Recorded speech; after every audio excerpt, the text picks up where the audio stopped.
Oke, teman-teman semua, kita akan masuk mengatasi kebuntuan salah satu mata diklat di dalam pelatihan sertifikasi mediator ini. Nah, mengatasi kebuntuan ini maksudnya adalah bagaimana seorang mediator mengatasi kebuntuan yang terjadi selama proses acara mediasi berlangsung, selama acara mediasi berjalan. Nah, teman-teman semua, Bapak-bapak, Ibu-ibu semua, kalau kita perhatikan, maka proses untuk mediasi itu kan ada yang sebelum mediasi namanya kan pramediasi. Kalau saat mediasi berlangsung sejak sambutan sampai penutupan yang 10 tahapan itu, segitiga atas, segitiga bawah, itu namanya proses berlangsungnya mediasi, acara mediasinya. Lalu ada lagi pasca mediasi, yaitu tindak lanjut yang diperlukan pada saat acara mediasinya sudah ditutup, tapi masih perlu ditindaklanjuti. Nah, jadi pra, proses, sama pasca. Oke, nah di dalam acara proses mediasinya itu Bapak Ibu, dari mulai pembukaan sambutan mediator sampai nanti di penutupan oleh mediator, itu kan ada beberapa acara yang berhubungan tidak hanya mediatornya sendiri yang berbicara. Mungkin kalau mediator pada saat sambutan lebih banyak mediatornya yang berbicara. Pada saat penutupan pun lebih banyak mediatornya yang menutup. Namun pada saat acara-acara yang lain, yaitu presentasi para pihak, itu kan para pihaknya yang saling berbicara dengan difasilitasi oleh mediator. Demikian pula saat terjadinya proses mencari kesepakatan dengan tawar-menawar negosiasi, dipandu fasilitator mediator di sini, juga akan ada pembicaraan dari pihak lain. Sampai pengambilan keputusan, yang mengambil keputusan juga pihak tersebut yang bersengketa. Artinya, dalam proses acara mediasi itu, bisa saja terjadi permasalahan-permasalahan yang mengakibatkan buntu atau deadlock misalnya, itu bisa dalam bentuk prosesnya, bisa dalam bentuk para pihaknya yang buntu. Nah, apalagi jangan sampai mediatornya yang mengalami kebuntuan. Nah, untuk mengatasi hal-hal yang bersifat kebuntuan itu, maka ada caranya, ada tips dan triknya. Namun saya ingin tanya dulu. Nah, ini kepada teman-teman ini, saya kan kemarin belum sempat ngobrol banyak nih. Nah, sekarang saya ingin bertanya kepada teman-teman yang ada di sini. Ini di layar saya dulu ya, yang paling atas. Ibu Eva Fridona. Bu, apa kabar Bu? Kabar baik, Pak. Ya. Gimana Bu, setelah sekian hari ini, asik apa pusing?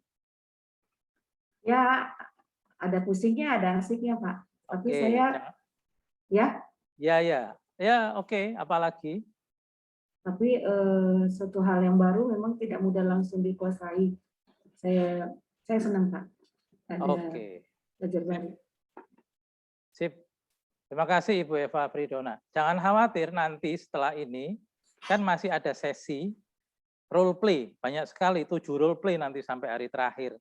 Role play itu artinya kan bermain peran, Bapak Ibu akan langsung menjadi mediator setelah mempraktekkan beberapa yang sudah dipelajari sekian hari ini. Jadi nanti akan semakin banyak Bu Eva dan teman-teman semua. Caranya yang kitanya terjun langsung. Namun yang ingin saya tanya ke Ibu Eva dulu. Waktu Ibu Eva mengalami mediasi di lapangan selama ini, Bu, atau pernah memediasi misalnya, entah formal, entah informal, pernah mengalami enggak yang namanya kebuntuan? Kebuntuannya itu deadlock-nya dari sisi apa, Bu? Mungkin cerita sedikit saja, boleh enggak? Ibu Eva? Oh, layarnya hilang. Kalau gitu, di layar saya Ibu Maya nih. Nah, Bu Maya, boleh nggak cerita, pernah nggak mengalami kebuntuan dalam salah satu acara mediasi yang dilakukan? Apa contohnya? Silakan. Ya, kalau boleh cerita sebenarnya saya belum pernah memediasi ya Pak ya, dan saya juga belum pernah mengalami kebuntuan seperti itu sih Pak. Jadi ini pertama kali buat saya. Oke, atau pertanyaannya dibalik aja, dirubah.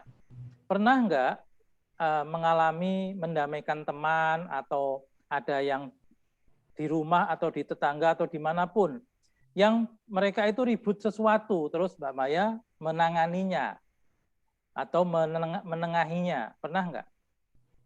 Pernah Pak, pernah. Nah, waktu itu antara siapa dengan siapa? Nggak usah nyebut nama, tapi kedudukannya aja disebut. Antara teman antar teman sih Pak, masalah pribadi gitu sih Pak, antar Oke. teman, iya. Jadi teman dengan teman yang diributkan masalah sesuatu, waktu itu sempat lancar saja atau sempat agak memanas waktu ditengahi atau waktu didamaikan itu agak ada masalah atau gimana? Lancar-lancar atau akhirnya gimana? Awalnya lancar Pak, tetapi pernah memanas ya Pak ya, seperti itu sih Pak. Karena dari satu pihaknya yang merasa apa ya, tidak mau kan ini kan antara pihak dan pihak teman saya ya. Jadi teman saya ini merasa yang satu ini benar, yang satunya tuh merasa benar juga, tapi di satu sisi teman saya ini nggak mau disalahkan, seperti itu sih Pak. Oke. Jadi emang dari pihaknya. Jadi mereka mempertahankan posisional masing-masing ya, merasa benar gitu. Nah, itu namanya kebuntuan karena faktor mempertahankan posisionalnya. Oh, baik. Oke, sip. Oke, terima kasih. Sekarang kita ke yang lain ya. Ini ada tulisan Novita Indriani. Bu Novita, pernah mengalami kebuntuan dalam mediasi, contohnya apa, bisa di-sharing nggak? Pernah Bapak, kalau kasusnya nggak jauh beda dengan Mbak Maya. Jadi saya punya 2 kawan, 1 A laki-laki dan B perempuan. Pada saat itu si B ngomong ke saya bahwa si A melakukan A, B, C, D, E, F, G lah kasarannya gitu. Terus saya merasa sudah kenal sama si A, saya cek, "Kamu betul nggak apa yang dibilang sama si B?" "Oh enggak." "Kenapa dia bisa ngomong kayak gitu?" "Ya udah kita ketemu ya bertiga." Nah, disitulah rame ya Pak. Rame ya si A merasa tidak melakukan seperti yang dikatakan si B merasa melihat. Dan di situ memang buntu sampai sempat mau dibawa ke polisi, Pak. Nah, kalau saya melihatnya ya udah daripada marah-marah dan jangan nyalahin saya hanya ingin menggariskan bahwa supaya tidak ada isu yang berkembang dan bikin heboh di kantor. Jadi kalian selesaikan. Rupanya pada emosi nih, Pak. Oke. Terjadilah kebuntuan seperti itu, Pak. Dan selanjutnya ya saya ya urusan mereka lah, mereka atur aja. Nah, oke, saya mau tanya. Berarti itu yang terjadi waktu itu tidak puas terhadap proses mediasinya yang Ibu laksanakan itu, atau mereka mempertahankan posisional masing-masing? Yang mana ini? Yang kedua, mempertahankan posisi masing-masing. Oke, nah itu berarti mempertahankan posisional masing-masing. Nah, bisa saja kalau penyebabnya kebuntuan bukan dari mempertahankan posisi. Kalau mempertahankan posisi karena si mediator tidak berhasil membawanya ke kepentingan, ke interest. Harusnya substansi yang dimediasikan itu apa interest di balik posisionalnya. Nah, jadi kalau terjadi seperti itu lagi, digali langsung, kok dia bertahan seperti itu mengapa? Kalau perlu pertemuan terpisah, ya digali dalam pertemuan terpisah. Jadi untuk mengatasi kebuntuan substansi yang mempertahankan posisi, Bapak Ibu harus segera rubah ke substansi yang masuk ke interest. Namun kalau pihaknya Bu tidak puasnya dengan mediatornya, tidak puas dengan mediasinya, tahapannya, mediasi kok tahapannya ribet banget, harus pembukaan penutupan, atau tidak puas dengan kondisi situasinya, tempatnya yang dipakai, itu namanya prosedural mediasinya yang tidak puaskan oleh dia. Namanya kebuntuan prosedural. Saya ulangi, ada 2 jenis kebuntuan. Kebuntuan substansi, kebuntuan substantif, kalau masalahnya tidak substansi kepentingan yang dibahas, tapi substansi posisional. Kalau masalahnya adalah tidak puas dengan mediatornya, tidak puas tidak puas dengan kondisi situasi, tidak puas dengan prosedur tahapan mediasi, berarti proseduralnya namanya kebuntuan prosedural. Oke, sementara itu dulu ya. Sekarang satu lagi mungkin ini yang dari kemarin saya belum tahu juga, ada Firda, ada Rizky. Kemarin saya baru bahas kan beberapa yang tanya jawab ya. Nanti saya minta bisa aktif juga. Firda dulu ya kali ya, Firda dulu. Contohnya apa Mbak Firda? Satu jenis yang pernah dimediasikan tapi buntu. Baik Pak, waktu itu sih memediasi dua pihak Pak, bukan teman sih ya. Jadi ada suatu permasalahan yang substansinya itu dua pihak sama-sama merasa berhak gitu Pak. Tapi yang satu pihaknya itu pada waktu pertemuan tidak diwakili oleh pihak yang bisa mengambil keputusan Pak. Jadi agak-agak defensif gitu. Gitu Oke, sih Pak. berarti itu namanya waktu mau mengambil keputusan, substansi yang mau diputuskan tidak terjadi toh. Berarti berkaitan dengan proses pengambilan keputusannya tidak berhasil. Berarti Iya. prosedurnya. Tapi kalau keputusan yang diambil itu substansinya itu dia tidak mau, kita tidak berhasil atau dianya tidak mau ke interestnya yang dibahas, bertahan ke posisi, kan posisionalnya. Jadi kita pisahkan antara masalah di mana ini, buntunya di mana? Buntu di masalah prosedurnya mediasi, atau buntu di masalah substansi yang dibahas. Oke ya, seperti itu. Oke, terakhir ya. Rizky Kartika Sari, ini ibu-ibu semua dulu ya. Ya, silakan Rizky Kartika Sari. Apa yang pernah dialami atau ditangani dan buntunya soal apa? Kalau mau mediasi sepertinya belum ya Pak ya. Tapi kalau saya menjadi pihak yang dimediasi itu pernah Pak. Ya, Ya, boleh juga. Dan waktu itu buntu karena pihak yang satunya merasa ini kan kasusnya kantor dengan pegawai ya Pak. Dia merasa dia tidak dipahami kondisinya oleh kita sebagai pihak yang mewakili dari kantor. Oke. Jadi itu masalah keterwakilan. Ya. Nah, berarti masalah proses atau masalah substansi pembahasan atau proses prosedurnya yang tidak bisa lancar. Kira-kira apa? Lebih ke prosedurnya sih Pak. Iya, Prosedur. itu namanya, iya betul, itu namanya kebuntuan prosedural. Jadi seperti itu ya, sudah bisa ya. Nah, Iya. kalau sudah bisa mengidentifikasi ini kebuntuannya kebuntuan jenis apa sih? Apakah jenis substansinya, kebuntuan substantif namanya, contohnya mempertahankan posisi bukan interest, atau kebuntuan terhadap proses mediasi, terhadap mediatornya bisa, terhadap suasana bisa, berarti kebuntuannya terhadap proses proseduralnya. Kita sebut kebuntuan prosedural. Oke, itu supaya memudahkan kita mengidentifikasi, sekarang kita akan masuk ke slide-nya. Untuk teman-teman yang belum sempat, nanti silakan pada saat kita diskusi, boleh untuk sekaligus berdiskusi lagi. Begini teman-teman semua, bapak-bapak, ibu-ibu semua. Jadi mengatasi kebuntuan ini yang akan kita bahas adalah sebagai berikut. Pertama tadi, mengapa buntu? Tadi sudah dijelaskan ya oleh teman-teman yang lain mengapa buntu. Tadi sudah dibilang buntunya karena misalnya prosedur atau apa gitu tadi sudah ya. Oke, itu kan permasalahan kebuntuan. Nah, sekarang mengapa buntu tadi sudah disebutkan beberapa contoh. Lalu kita mengidentifikasi buntunya itu di sisi mana.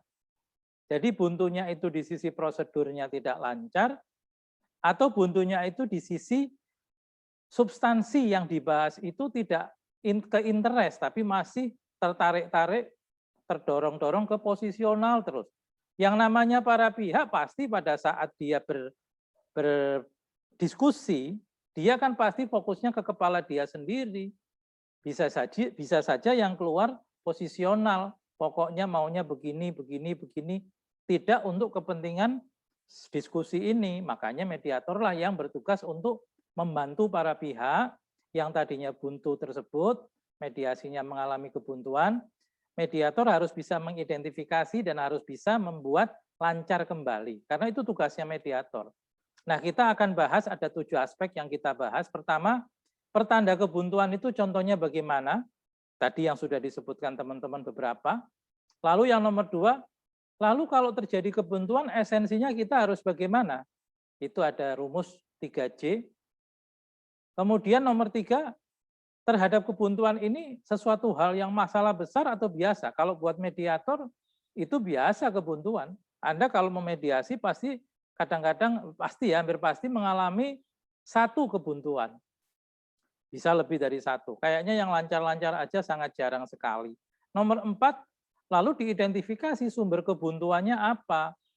Bisa substantif, bisa prosedural, atau bahkan bisa emosional.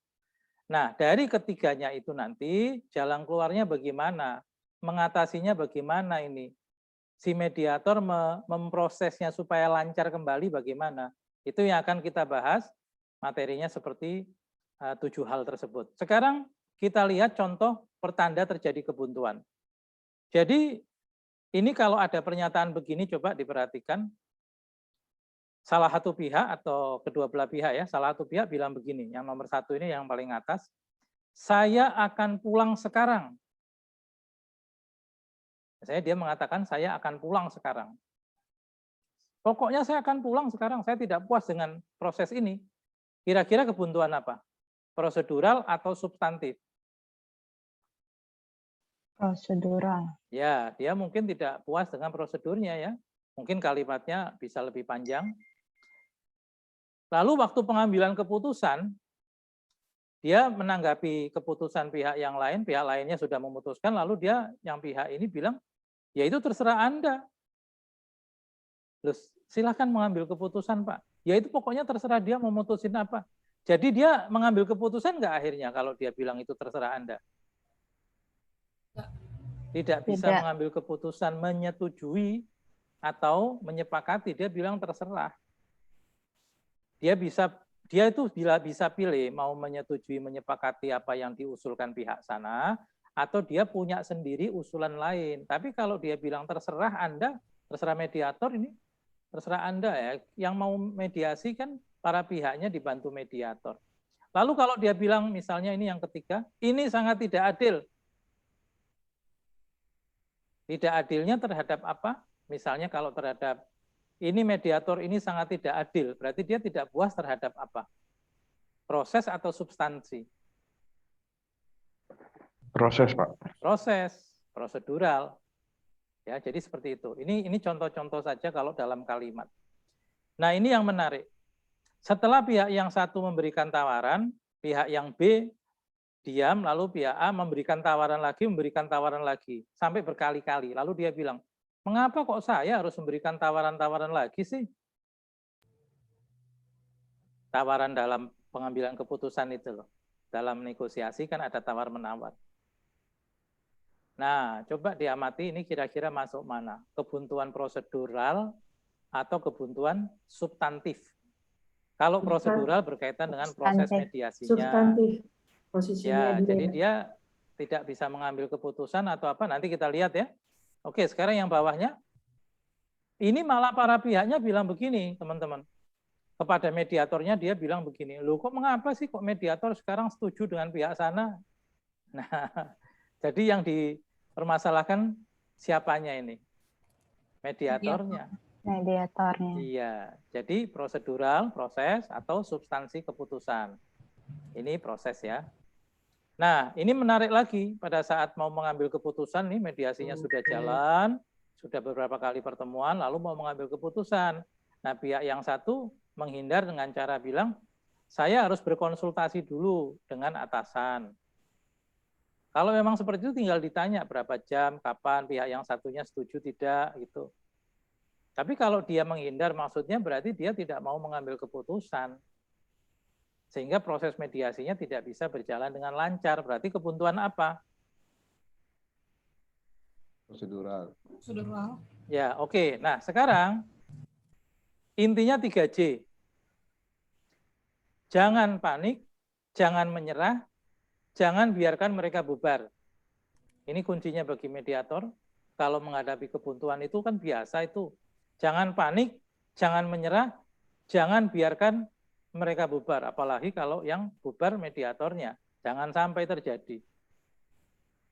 Nah, teman-teman semua, kalau begitu, buntu itu kan biasa ya dalam mediasi. Teman-teman pernah mengalami dari cerita yang tadi itu semua, para peserta cerita, ada kebuntuan-kebuntuan. Masuknya bisa kebuntuan prosedural, proses mediasinya tidak bisa berjalan lancar, atau kebuntuannya di substansi yang dibahas itu buntu karena mereka pihak ada yang bertahan dengan posisionalnya. Padahal yang mau mediasi itu kalau dalam mediasi itu kan kita harus menggali ke interestnya, ke kepentingan di balik konflik itu apa, dia posisional begitu itu mengapa seperti itu, harapan ke depan apa. Nah, itu yang mau digali. Jadi santai saja, Bapak Ibu biasa. Paling tidak itu terjadi kebuntuan itu ada, setidaknya ada satu kebuntuan, misalnya prosesnya ya, atau substansinya. Oke, sekarang kita lanjut. Jadi tadi kita sudah lihat beberapa contoh kebuntuan, bisa kebuntuan substantif, bisa kebuntuan proseduralnya. Nah, yang ketiga adalah kebuntuan emosionalnya. Sebenarnya ini akan dibahas di sesi tambahan satu lagi, sesi critical case emosional, menghadapi pihak yang beremosi. Nah, sekarang dari 3 jenis itu terus kita mediator harus bagaimana menghadapinya. Nah, sekarang teman-teman masukkan dulu. Coba buat gambar seperti ini, kolom, 2 kolom. Kolom pertama namanya substantif atau substansi. Buntu karena mempertahankan posisi. Ya. Kolom satunya lagi prosedur atau prosedural. Buntu karena tidak puas terhadap prosedur proses mediasi. Nah, sekarang teman-teman buat kolom seperti ini. Lalu ini ucapan pihaknya diisi. Diisi sendiri. Kalau yang ini boleh dipakai, tinggal dicentang posisional atau prosedural. Tadi kan sudah kita contohkan ya. Jadi kalau ucapan pihak yang seperti ini itu substansi atau prosedur. Nah, sekarang teman-teman bikin ucapan pihak yang teman-teman pernah dengar waktu memediasi atau mendengar orang, coba ditulis, lalu dicentang masuknya kemana? Ke kebuntuan substantif atau kebuntuan prosedural. Silakan dibuat. 2 kalimat saja nggak apa-apa. Lebih juga boleh. 2 kalimat itu maksudnya pihak A bilang bagaimana, pihak yang satunya bilang bagaimana. Itu ditulis ucapan pihak itu. Nah, lalu di sebelah kanannya masukkan centang di apakah itu kebuntuan substantif, kebuntuan karena mempertahankan posisi misalnya, posisional, atau prosedural, kebuntuan karena tidak puas terhadap prosedur. Itu tinggal dicentang. Oke, nah ini nanti dibuat di kertasnya masing-masing saja. 2 kalimat. Boleh yang tadi diucapkan waktu memberi contoh, boleh yang sudah tadi. Dituangkan dalam bentuk kalimat ucapan pihak yang menyebabkan kebuntuan. Bisa kebuntuan substantif maupun kebuntuan prosedural. Oke ya.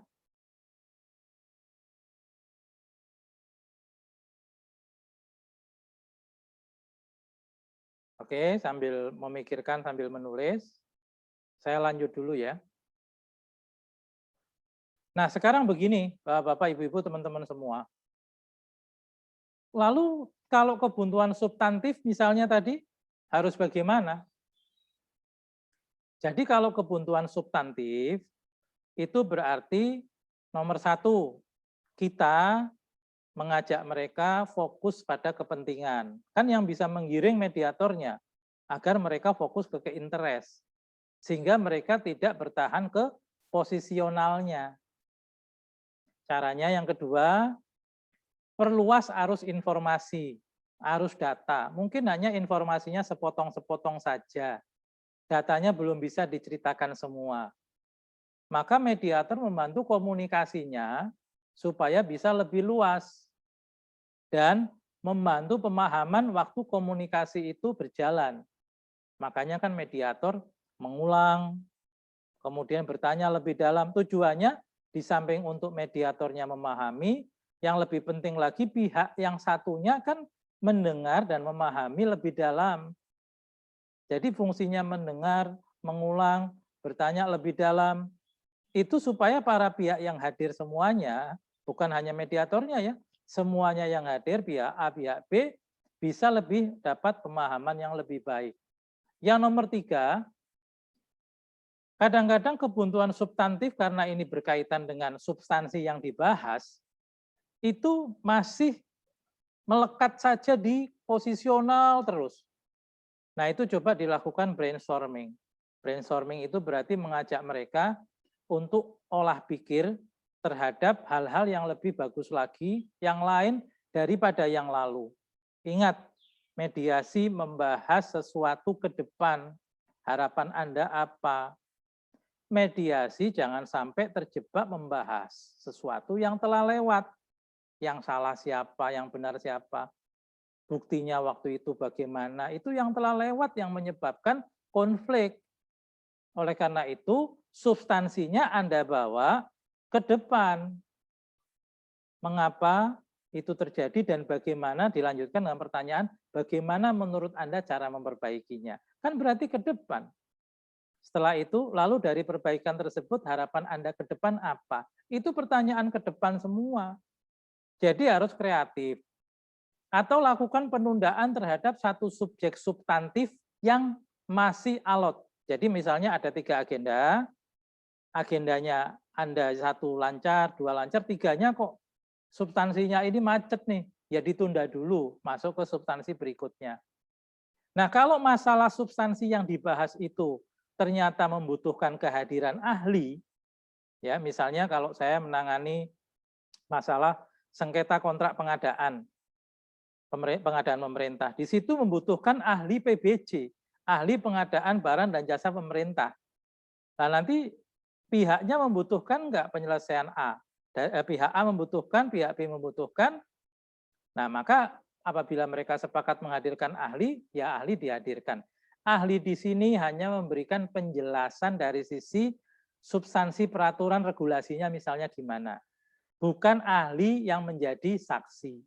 Bukan ahli yang memutus. Bukan. Kalau seperti itu, ahli ikut memberikan pendapat, solusi-solusi, opsi-opsi, namanya bukan mediasi, tapi kan konsiliasi. Jadi dalam mediasi bisa menghadirkan ahli. Misalnya kalau urusan pertanahan, bisa. Tapi juga ditanyakan ke para pihak, ini kehadiran ahli ini nanti kalau sudah memberikan pendapat keahliannya gimana, mau diikuti apa tidak. Kalau dia sudah cerita regulasinya seperti A, B, C, misalnya ahlinya sudah berpendapat, nanti tetap ikut apa tetap nggak ikut. Karena mediasi itu keputusan diambil para pihak, maka ya para pihaknya bagaimana keputusannya kita juga belum tahu kan. Jadi ditanyakan. Kadang-kadang menghadirkan ahli kan perlu biaya. Siapa yang menanggung? Harus disepakati. Kalau mediatornya itu kan ahli di dalam memediasi. Seorang mediator sudah diberi keterampilan mediasi tahapan, maka dia yang mengendalikan proses mediasi. Dan memang di dalam mediasi fasilitatif, mediatornya tidak harus menguasai subjek substansinya yang dibahas. Tidak perlu harus 100% menguasai, yang penting dia menguasai proses mediasinya. Oleh karena itu, apabila diperlukan menghadirkan ahli, mereka meminta, maka dihadirkan. Oke, sekarang berikutnya, substantif yang lain caranya. Coba kalau substantif itu Bapak Ibu bisa lari ke biaya bila tidak terjadi kesepakatan, kira-kira atau kerugiannya apa sih? Bapak Ibu bisa tanyakan ke mereka. Tentu bertanyanya mungkin di sesi pertemuan terpisah ya. Kira-kira apa yang akan terjadi dari sisi dampaknya kalau ini masalah ini buntu dan tidak tercapai kesepakatan dalam acara mediasi ini, Pak. Nanti juga sama ditanyakan ke pihak yang satu, Bu. Jadi mereka diajak brainstorming tentang berapa biaya atau dampak atau kerugian bila tidak tercapai kesepakatan. Atau nomor 5, tadi kan buntunya di substansi. Di masalah yang dibahas substantifnya, masalah substansi nomor sekiannya, macet misalnya atau buntu. Anda bisa ajak beralih ke prosedur. Bapak Ibu gimana rasanya terhadap prosedur acara mediasi selama ini? lancar apa tidak, ini kan sudah sekian tahap. Bagaimana menurut Anda dari sisi ruangan misalnya? Banyak prosedur yang bisa Anda tanyakan. Kemudian misalnya menanyakan soal AC misalnya kalau ruangan dingin, kalau kondisi online, koneksi internet misalnya. Nah, yang nomor 6, mediator bertugas menjaga agar proses proseduralnya itu tetap jalan terus. Jadi walaupun apapun buntu substansinya, yang bertugas menjaga siapa? Ya mediator. Para pihak itu kan difasilitasi oleh mediator untuk selalu bisa berbrainstorming, memikirkan, untuk mau jalan terus gitu ya. Oke, itu kalau substantif. Sekarang kalau masalahnya buntunya bukan di substansi tapi di prosedur. Proseduralnya buntu. Maka tugas mediator yang nomor 1 adalah mediator meringkas secara positif apa yang sudah tercapai. Misalnya mediator bilang begini kepada pihak Bapak A misalnya. Bapak A, ini tampaknya kan tadi dari 4 masalah yang dibahas, definisi masalah, 2 masalah kan itu sudah tercapai Pak kesepakatannya. Ini tinggal masalah yang ketiga. Jadi dalam masalah yang ketiga ini tinggal meneruskan, lalu yang keempat nanti. Misalnya seperti itu. Jadi apa yang sudah dicapai itu diberitahukan, motivasi gitu, memotivasi mereka. Dengan mengikuti prosedur terus, maka mudah-mudahan sisanya nanti terbahas dengan baik. Nomor 2, meyakinkan para pihak bahwa mereka akan berhasil. Beritahukan bahwa mediasi ini, kami mediator atau saya mediator itu kan membantu, memfasilitasi proses, membantu Anda berdua para pihak. Jadi semua yang punya masalah siapa? Para pihak. Kami akan membantu sesuai dengan kompetensi yang ada di kami. Pengetahuan yang kami miliki, keterampilan yang kami miliki, dan sikap sebagai mediator yang kami miliki. Oleh karena itu, jangan khawatir. Bapak Ibu silakan untuk berdiskusi terus, kami tetap menjaga kode etik. Jadi meyakinkan para pihak, kalau proses ini diikuti terus mereka akan berhasil. Nomor 3, mediator perlu memperhatikan suasana pendukung, seperti tadi, tempat, kalau online koneksi, kemudian suasana, kenyamanan, yaitu perlu diperhatikan mungkin dengan cara bertanya bisa juga langsung ya, sehingga tahu jawabannya. Dengan melihat bahasa tubuh juga kita bisa kan. Kalau orang sudah tidak nyaman didesak dengan tanya DUT ya tanyakan, maaf apakah saya bertanya kurang cocok pertanyaannya atau Anda tidak mau membahas itu saat ini. Mungkin ada materi yang dia nggak mau bahas saat ini, maka dibahasnya di mana? Di pertemuan terpisah. Nomor 4, nah ini, terangkan kebuntuan itu biasa. Kadang-kadang misalnya kalau pihak A sengaja membuntukan, sengaja membuat deadlock, pihak B-nya, waduh buntu ini mediasinya, terus merasa kecewa atau merasa sedih. Ya kita terangkan, kebuntuan itu biasa, yang penting kita akan terus melaksanakan proses mediasinya. Karena apapun keputusannya, sepakat atau tidak sepakat kan para pihak yang memutuskan. Bapak Ibu sendiri nanti yang memutuskan. Jadi ikuti saja prosedur mediasinya, saya akan bertugas mengawal proses mediasi. Itu kemudian prosedural yang lain, ya diajak ke pertemuan terpisah tadi ya. Kalau ada masalah yang buntu ya bisa dibawa ke pertemuan terpisah. Atau stop makan istirahat, makan siang, jadi memberi waktu untuk istirahat. Istirahat nggak harus dimakan siang, di break itu misalnya bisa. Kalau minta break ya kita break berapa menit, kita tanyakan pihak yang satu setuju nggak. Kalau setuju berarti kan kesepakatan untuk break. Apalagi kalau sudah ada jadwal yang disebutkan di awal. Mediasi ini akan berlangsung dari jam 8 sampai jam 12. Lalu kita akan ada break 2 kali, yaitu break pada pukul 9 dan break pada pukul 11. Masing-masing waktunya 15 menit atau 30 menit. Pada saat break, para pihak dipersilahkan untuk melakukan aktivitas, makan ke kamar mandi, dan lain-lain. Kan bisa diberitahukan jadwalnya, disepakati. Nomor 3, bantuan visual. Kadang-kadang kalau Bapak Ibu kita sedang menangani pihak itu, memediasi, kita membutuhkan gambar-gambar, membutuhkan bantuan visual atau grafis. Ya terpaksa harus dilakukan. Misalnya ada tanah yang dibahas, tanahnya 1000 meter, batasnya siapa. Nah itu kalau perlu ditulis atau digambar, digambar di depan ya. sehingga mereka bisa melihat. Nah, itu visual dalam bentuk gambar atau grafis.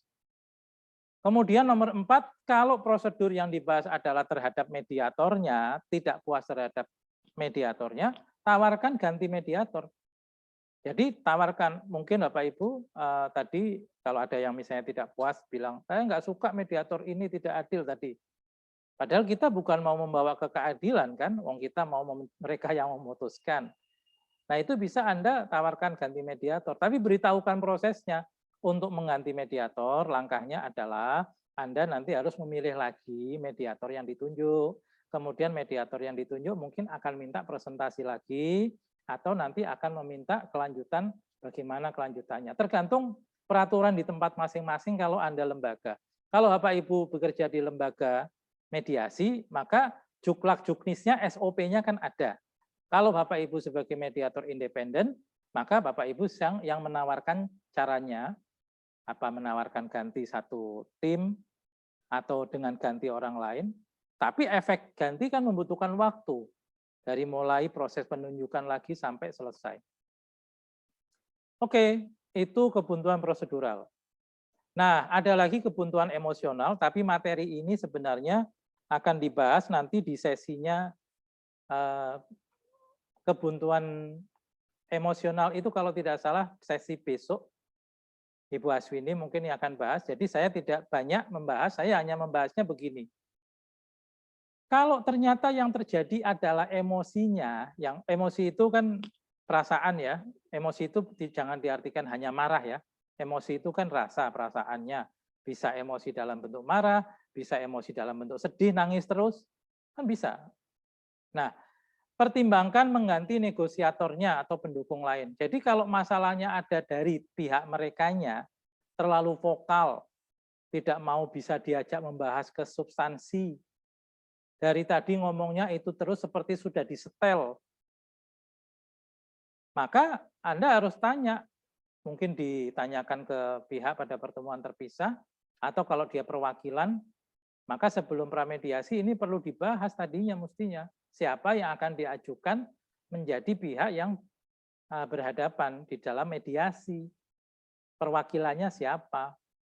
Demikian pula pendukung lain atau pihak lain. Jangan-jangan malah yang membuat emosi bukan pihak kunci, tapi pihak pendampingnya. Pihak kuncinya sudah mau menyepakati sesuatu. Lalu dia bilang, dijawil misalnya sama yang mendampingi, terus omong-omongan, terus malah, maaf saya tidak setuju. Nah ini apa yang terjadi kita harus tanya. Misalnya diajak pertemuan terpisah, tadi Bapak awalnya sempat menyetujui, lalu kemudian berubah. Memang keputusan di tangan Anda, tapi saya mediator ingin mengetahui di balik itu apa. Nah nanti kan dia jelaskan, oh ya karena saya dikasih tahu ini nanti merugikan begini-begini. Nah boleh tahu yang dimaksud merugikannya seperti apa, bagaimana kerugian yang Anda maksud. Jadi kita kembali DUT lagi kan, supaya jelas. Tentu mungkin tidak di depan pihak yang satu kan, Anda berikan kesempatan terpisah. Sikapi taktik yang destruktif tadi, taktik-taktiknya akan merusak dari salah satu pihak. Mediator harus tahu, ini kira-kira yang dia maksud merusak enggak? Merusak proses mediasinya enggak? Yang menjaga proses mediasi supaya efektif dan efisien kan mediator yang mengawal. Para pihak di sini hadir sebagai pihak A, pihak B. Kemudian ada taktik yang destruktif dari pihak A. Taktik destruktif itu banyak ya.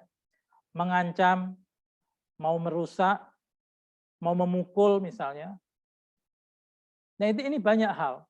Baik dengan lisan, ucapan, maupun dengan gerakan. Nah ini mediator harus bisa, termasuk waktu Anda mempersiapkan kondisi tempat, kalau masih offline ya. Sebelah mana dengan sebelah mana itu jaraknya kira-kira cukup nggak? Mejanya kotak atau bulat? Supaya tidak merasa ada yang dipojokkan. Nomor 3, karena emosional maka simak emosinya. Beri kelonggaran mencurahkan perasaannya. Nah tentu mungkin kalau seperti ini tidak bisa di sesi pertemuan bersama ya. Bapak Ibu perlu mendorong mereka di pertemuan terpisah untuk Bapak Ibu mendapat curahannya sebanyak-banyaknya.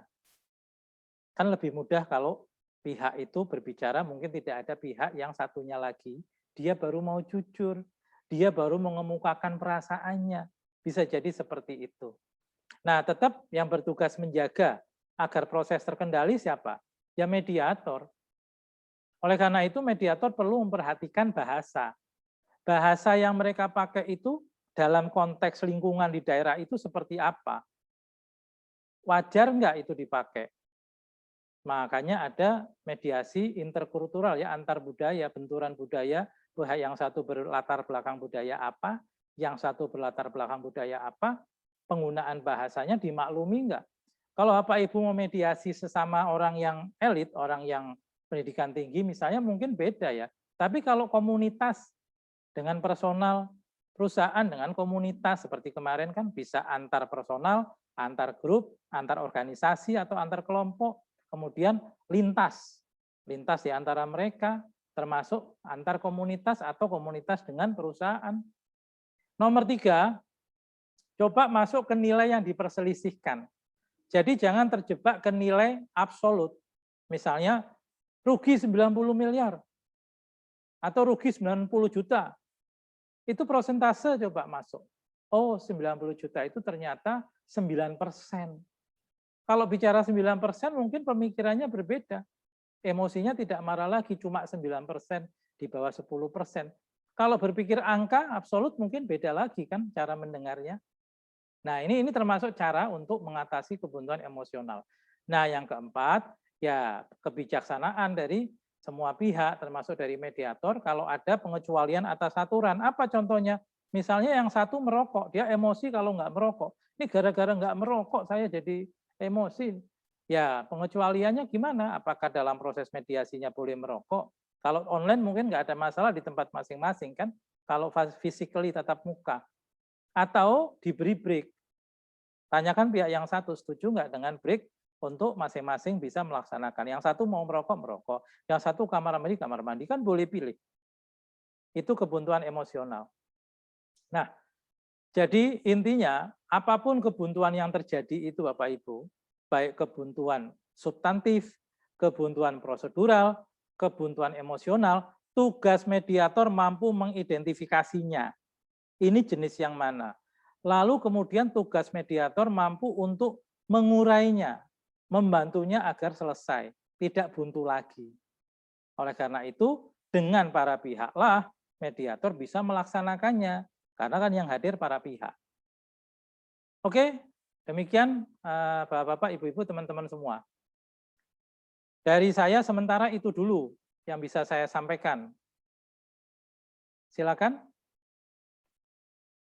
Saya tutup dulu ini, saya ganti.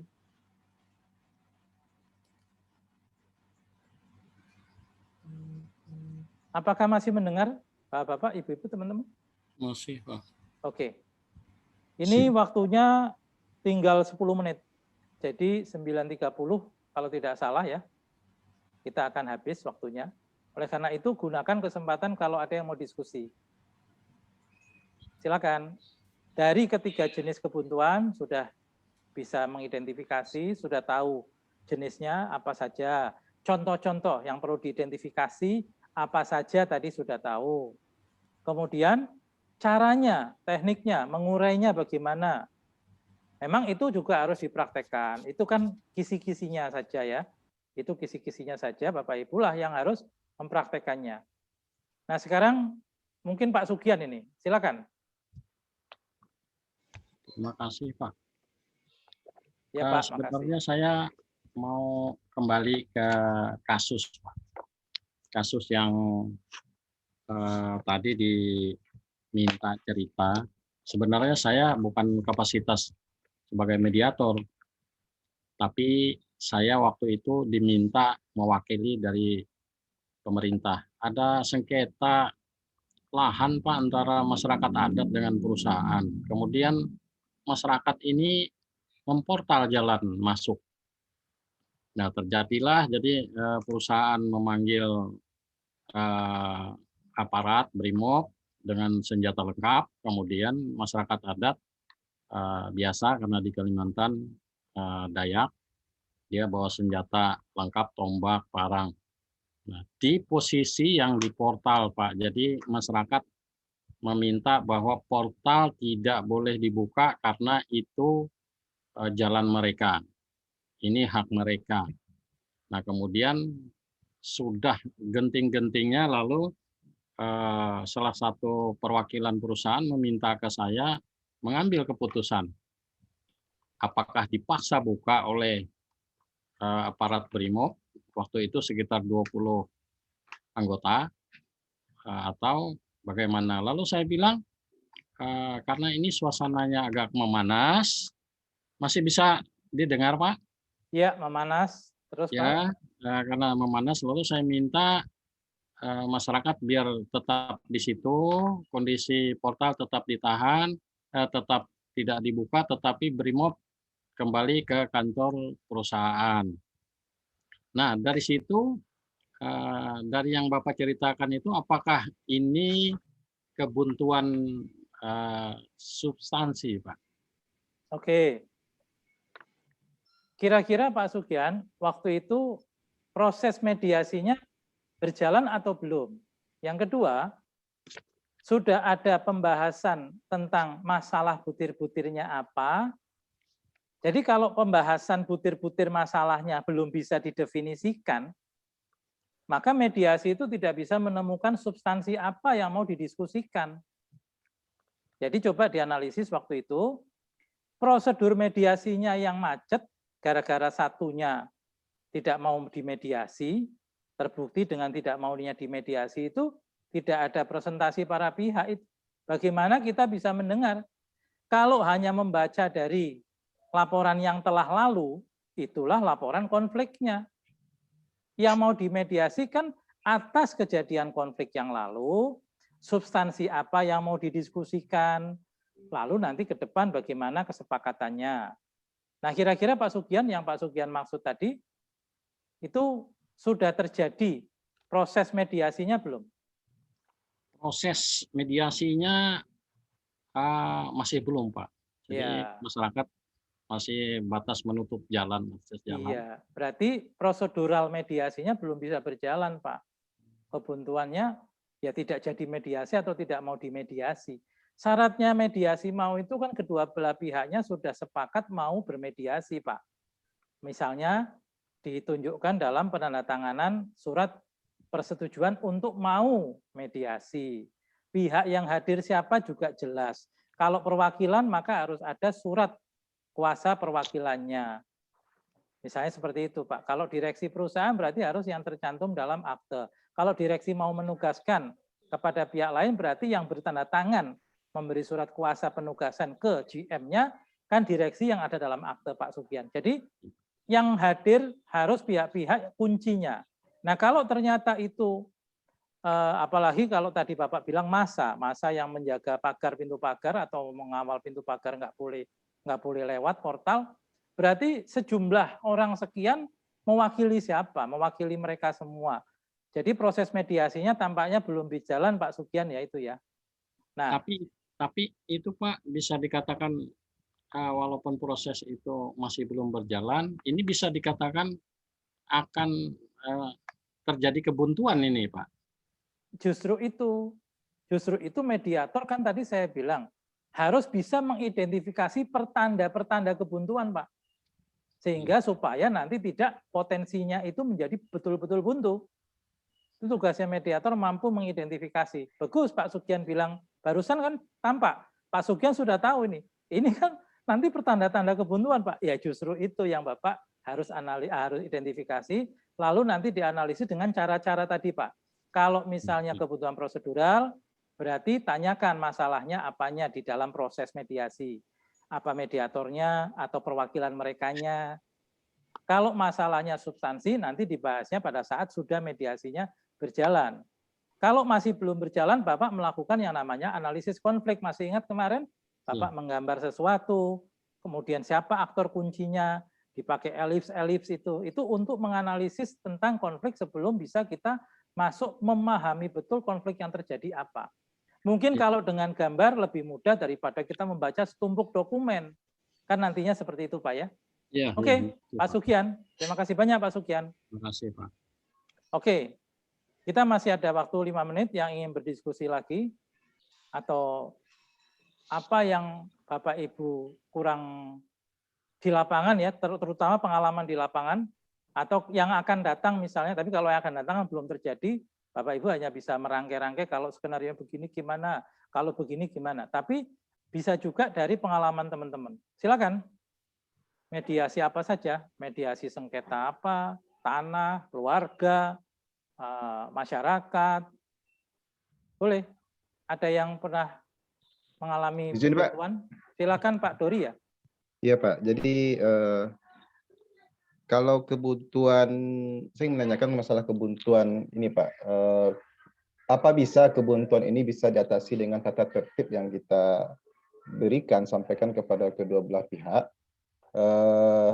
Nanti kalau mereka lari dari tata tertib tersebut, bisa kita arahkan kembali. Contohnya, ya tidak membuat gaduh segala macam gitu. Nah, kita buat peraturannya di tata tertib bahwa jangan sampai membuat gaduh. Kemudian tata tertib yang lainnya seperti dilarang merokok gitu.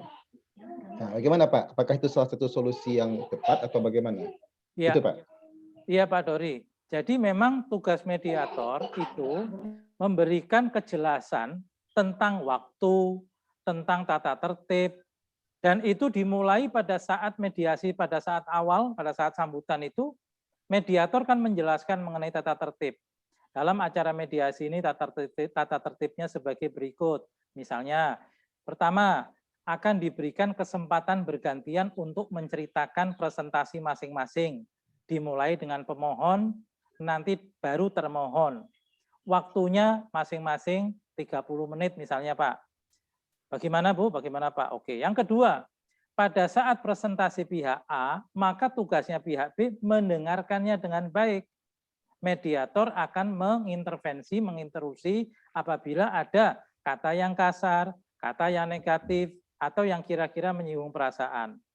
Maka mediator kan sudah dilatih dengan bagaimana membuat kalimat yang berbungkus bagus, reframing. Demikian pula kepada pihak B nanti berikan waktu presentasi juga. Itu dari sisi satu waktu presentasi. Yang kedua, pergantian nanti Bapak akan bertanya mendalami. Bertanya lebih dalam, tanya jawab dengan pihak A dulu. Kemudian nanti tanya jawab dengan pihak B. Kan itu semua prosedur namanya tata tertib, Pak. Tata tertib itu harus dituangkan dan disepakati para pihak. Bisa dituangkan dalam bentuk tertulis untuk dibacakan lalu ditandatangani, bisa dibacakan lisan lalu disepakati komitmen. Apakah Anda komit, Bapak Ibu berdua, A dan B, untuk menaati tata tertib yang sudah kita bahas bersama ini, termasuk tata tertib buat mediatornya juga kan itu. Kalau sudah sepakat, nanti Pak Dori, kalau ada kebuntuan, Bapak mengingatkannya mudah, mereka sudah komit terhadap tata tertib. Wah, maaf Pak pihak A, tampaknya saya ingatkan kembali tata tertib tadi yang sudah disepakati bersama, bahwa berbicaranya bergantian. Jadi perkenalkan dulu, persilakan dulu pihak A, pemohon berbicara dulu, bercerita dulu, nanti baru kesempatan pihak B. Jadi itu Pak Dori, betul sekali tata tertib itu harus menjadi guidance kita. Semua sampai acara mediasi selesai, makanya disepakati di tahap awal Pak. Itu ya Pak Dori. Oke, ada lagi? Waktunya kayaknya habis, 9.30. Di tempat saya 9.30. Baik Bapak Ibu, teman-teman semua, tentu masih banyak keinginan untuk kita diskusi, ya. Namun waktunya terbatas karena satu mata diklat ini 1 jam. Nanti Bapak Ibu kan akan mengalami langsung dalam praktek role play, bermain peran.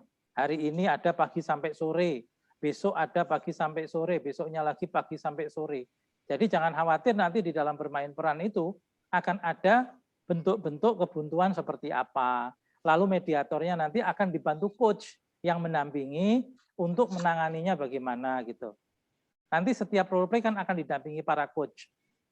Oke, dari saya cukup sekian. Mudah-mudahan dengan apa yang kami sampaikan ini bisa menjadi pemahaman Bapak Ibu semua lebih baik lagi juga bagi saya, dan kita akan berjumpa lagi ke dalam sesi-sesi berikutnya. Kalau begitu saya mohon maaf undur diri. Assalamualaikum warahmatullahi wabarakatuh. Selamat siang. Waalaikumsalam warahmatullahi wabarakatuh. Terima kasih. Terima kasih Pak. Terima kasih.